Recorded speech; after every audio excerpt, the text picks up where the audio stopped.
Nakakalungkot sapagkat sa lahat ng mga interview ni dating DPWH Secretary Manuel Bunuan ay sinasabi niyang isolated case lamang. Isolated case lamang ang mga guni-guni o ghost flood control project sa Bulacan at iba pang lugar sa bansa na sinasabi niya ay wala namang umanong talagang mga ghost flood control project. Isolated. Ngayon, malaman-laman natin, mabuti na lamang may Senador Ping Lacson, mga kaibigan, na kung saan natuklasan ni Senador Ping Lacson na magkasabwat sina Mayor Maglangke ng Candaba, Pampanga, dating Undersecretary ng DPWH, Robert Bernardo, na pinakamayamang Undersecretary sa buong mundo, at itong si Bunuan, mga kaibigan, na kung saan bilyon-bilyong piso pa lang nakukuha nilang kontrata sa gobyerno. Grabe ka, Bunuan. At sabi mo wala kang alam, kaya mong tumingin, mata sa mata, harapin ang mga taong mag-aakusa. Yung pala, yung pamilya mo, anak ni Yusek Bernardo, anak ni Mayor Maglangke, magkakasama, magkakanegosyo, mag-sosyo sa negosyo. Ibig sabihin, magkakutsaba kayong tatlo. Grabe, mga kaibigan. Sika Mario Batigas, umahagupit. Alam nyo, galit na ang taong bayan. Kahit sa mga interview, sinasabi nila, sayang ang pera ng gobyerno na dapat sana inilaan sa iba pang mga proyekto.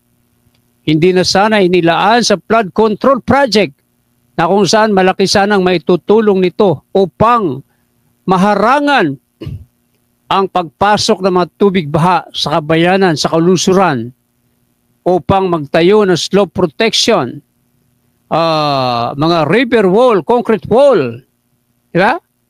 Mga repropping. Pero ano nangyari? Sindikato na sa DPWH, sindikato na sa DPWH Bulacan at iba pang DPWH sa buong bansa, kasama ng tinaguriang hari ng flood control project anomaly, si D. Alcantara. Ngayon, malaman-laman natin, ikaw rin pala, Secretary Bunuan, ay may lihim na itinatago, mga kaibigan. Kasosyo mo ng iyong pamilya, si Mayor Maglangke na isang bilyonaryo, may 5 billion na halaga ng hotel dyan sa Pampanga, sa Clark, Pampanga. Yusek Bernardo ng DPWH na matalik na kaibigan ni Henry Alcantara, at iyang si Maglangke na yan na mayor ng Pampanga, mga kaibigan. Sika Mario Batigas, umahagupit. Batigas Files. Shout out, Word Fox. Ito na, mga kaibigan. Panoorin natin ang balitang ito na sinasabi ni Senador Ping Lacson ay nagsabwatan sa flood control project. Hindi natin sinasabing ghost project. Subalit, nakakakuha pala ng kontrata itong si dating DPWH Secretary Bunuan gamit ang kanyang anak, ang kanyang pamilya. Kasabwat sina Yusek Bernardo at Mayor Maglangke ng Candaba, Pampanga. Panoorin natin ang balitang ito. Ang ilang flood control projects sa Valenzuela na inirereklamo ng mga residente dahil hindi raw maayos ang pagkakagawa. Napag-alamang ang may-ari ng kumpanyang gumawa niyan, isa pa lang alkalde. Nasa frontline ng balitang yan, si Gio Robles. May pasabog si Senator Ping Lacson sa kanyang privilege speech kahapon. Ang Global Creek Builders na nakakuha ng mahigit 2.2 billion pesos na flood control projects, pagmamay-ari ng pamilya ni Candaba Mayor Rene Maglangke. At pagmamay-ari rin daw ng kumpanyang yan ang MBB Global Properties kung saan opisyal ang mga anak ng government officials kabilang na ni Bunoan. Macy Monique Maglangke, President. Sunshine M. Bernardo, Corporate Secretary. Fatima Gay B. Asin Bunoan de la Cruz, Treasurer. Ulitin ko, Maglangke, Bernardo, Bunoan, MBP. Sa sumbong sa Pangulo website, may 5 proyekto ang Global Creek. Natuntun ng News 5 ang isa sa mga proyekto nito sa Barangay Marula sa Valenzuela. 2023 natapos ang flood control wall rehab na ito na pinondohan ng halos 20 million pesos. Pero reklamo ng mga residente, tila substandard ang proyekto. Hindi siya maayos yung pagkakagawa niya kasi katulad nga yan, tignan mo. Kailan lang ginawa, bitak-bitak na naman siya, kaparang pinalitada lang. Sa pag-ikot namin, may mga bahagi na kung hindi tagtad ng bitak, tuluyang gumuho na ang sinementong struktura sa gilid ng creek. Lalo doon sa kabila, nagpalitada lang sila. Dito lang sa harap yung nakikita ng magbibisita. Yung likod, walang palitada. Natuntun din namin ang isa pang proyekto ng Global Creek Builders sa Barangay Katulinan sa Baliwag, Bulacan. 77 million pesos ang pondo sa reinforced flood control structure na ito ngayong taon kahit 2024 pa natapos. Sinubukan ng News 5 na kunin ang panig ni na Maglangke, Bunoan at Bernardo, pati ang kanilang mga anak tungkol dito, pero wala pa silang tugon. Maris, magandang umaga. Una po sa lahat, sabi niyo po magkakasosyo po, no, yung mga anak na MBB o Maglangke, Bernardo at Bunoan sa MBB Global Properties. Nasaan po yung flood control projects ng kumpanyang ito? Hindi, walang flood control project ang MBB. Okay. Ang construction firm, yung Global Creek na pag-aari ng mga Maglangke. Hindi kasama doon yung mga anak ni dating Secretary Bunoan at saka ni dating Yusek Bernardo. Ano po ang proyekto nila? Nila sa MBB Properties. Okay. Pero yung ang construction firm, yung Global Creek na pag-aari ni Maglangke, ng Maglangke family. So hindi po ba ni yung Mayor Rene Maglangke? Senador, linawin ko lang po, yung Global Creek Builders na tinutukoy niyo pong kumpanya, hindi po ba ito yung may flood control projects mula 2018 hanggang 2024? Correct. Pero hindi kasosyo doon yung mga anak ni na Bunoan at saka Bernardo. Pwede po bang linawin natin? So yung Global Creek po na tinutukoy po yung kumpanya, ito po yung may flood control projects mula 2018 hanggang 2024? Correct. Saan po yung mga proyekto nila? Sa Bulacan. Sa Bulacan din po lahat. Oo. Gano'ng karami po itong mga nakuha po nilang proyekto roon? 1.9 Sa billion. buong Pilipinas, meron siya. Sa kanya mismo nanggaling yon kay Mayor Rene Maglangke na siya ay malaking kontratista na maraming kontrata sa buong Pilipinas. Pero meron sila, ang tukoy namin yung sa Bulacan, mga mahigit 2 billion. Alright, mahigit 2 bilyon. Pero yung sinasabi niyo po, wala pong stake or share dito yung mga Bunoan at mga Bernardo? Walang record na mayroon silang stake doon. Pero pinag-aaralan niyo po ba at duda po ba kayo kung meron ding stake sa iba pang mga proyekto?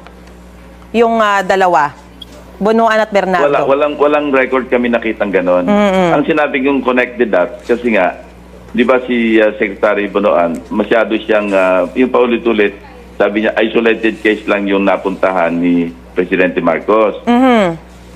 Yun. Kasi hindi niya binanggit na magkalapit pala sila ni Mayor Maglangke na napalaking kontrata, malaking kontratista. So ang sinasabi po niya, kahit na isolated case, yung ibang mga proyekto nila, talagang completed naman.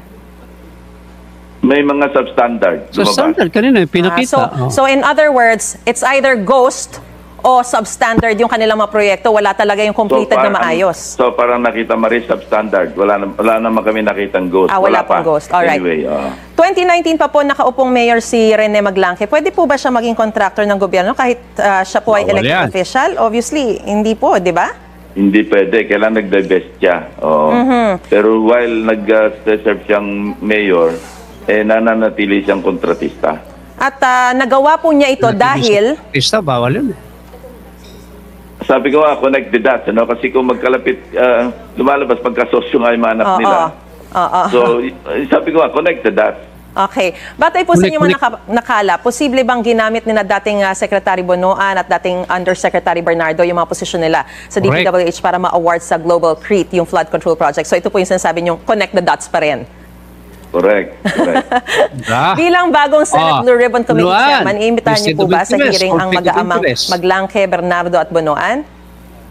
Hindi pa kasi marami pang mga naiwan pa na dapat ipagpatuloy. Nandiyan pa yung mga Diskaya, nandiyan pa yung sina Bryce Hernandez, no? Tapos yung bagong lumabas, yung sa WJ, na kung saan nakapagbigay, malinaw doon sa nilabas na sa House, na nakapag-deliver doon sa isang empleyado o empleyada ng Blue Ribbon. Actually, pinalipat na nga namin yon at nagsasagawa kami ngayon ng record check at saka background investigation sa lahat ng mga staff ng Blue Ribbon. Kasi nag-iimbestiga kami, pero kung meron palang ganong employee o staff na na-involve sa mga anomalyang proyekto, at yung pa nga, lumalabas na parang merong delivery ng obligation, quote-unquote, no? Alright. Senador, matanong ko lang, no, kasi nice daw ipatawag ng LTO yung BGC Boys sa pagdinig bukas, September 12. Kaugnay po ito sa pagsususpinde ng kanilang driver's license for 90 days dahil nga po sa mga maling impormasyon na nilagay po nila dito. Pwede po bang makalabas at makadalo dito sa pagdinig na ito? Halimbawa, si Bryce na nasa Pasay jail ngayon. Hihingi sila ng permiso sa Senate kasi ang may legal custody kay Bryce Hernandez, Senado. So hindi pwedeng basta dalhin yung kung saan-saan ng malibang kong korte, no? Kung saan-saan nung BJMP na kung saan merong physical custody sa ngayon. Para po sa inyo, kwalipikado po ba maging state witness sina Sara at Pacifico Diskaya, pati na rin po itong sinasabi ko nga po si dating Bulacan Assistant District Engineer Bryce Hernandez? Hindi para sa akin kasi DOJ yun eh. Meron tayong batas na sumasaklaw dyan, yung batas sa Witness Protection Program. At ang magde-decide niyan, siyempre, yung DOJ, Department of Justice, kasi under ng Secretary of Justice, yung Witness Protection Program. May mga patakaran dyan, Maris.